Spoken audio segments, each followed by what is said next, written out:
nearly a year. I have essentially taken a year off.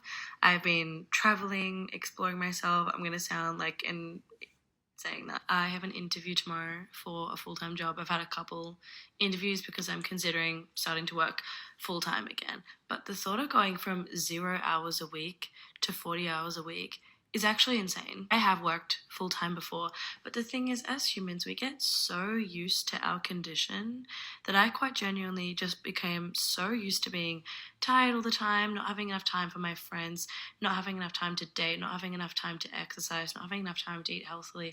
I became so used to it that became my norm. Like living on stress quite genuinely became my norm. Now my norm has become full autonomy over my time and being able to do whatever I want. And yes, I'm aware of the heinous privilege in that statement. And obviously, I need to work. I don't have money.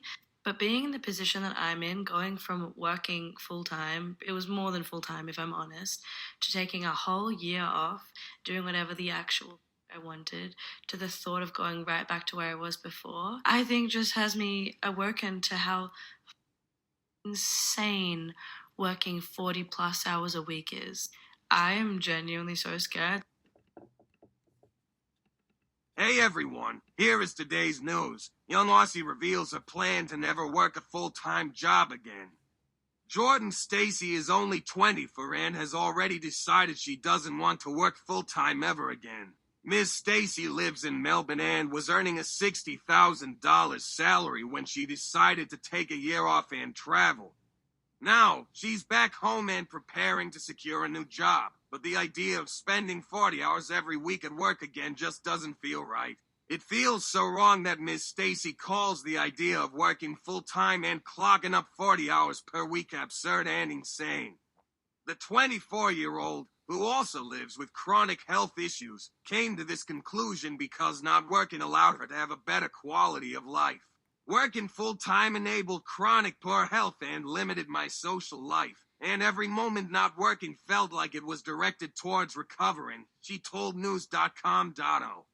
Miss Stacy said that when she was working, she was used to being too tired to see friends, go on dates, exercise, or eat healthy, but suddenly, when she wasn't working, she discovered that she now had the time to fit all those things in.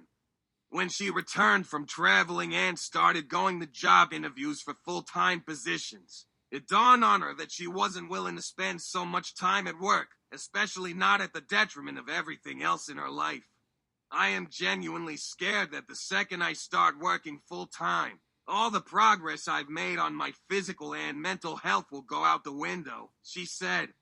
Instead, she's decided to focus on finding part-time work. My biggest goal in life is to never work full-time, she said. While Miss Stacy understands she can't avoid working altogether and is aware she's privileged enough to be able to live off a part-time wage, she's also prepared to sacrifice certain things to maintain a strong work-life balance in the short term. She will move out of her parents' house, but if she works part-time, she won't be in a position to save. I have started to look for part-time work and forego saving, buying a car and having freedom with money, she said.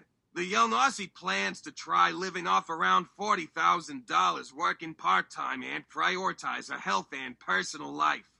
In the long term, she knows she will have to make some bigger choices, but for right now, she feels prepared to make them. I won't have kids if I can't afford it. I won't buy a house if I can't afford it, she said. She's also prepared not to have an expensive wedding, acquire expensive assets, or purchase a car if that means she can continue working part-time. The young worker said that this isn't because she hasn't found the right career to invest in yet.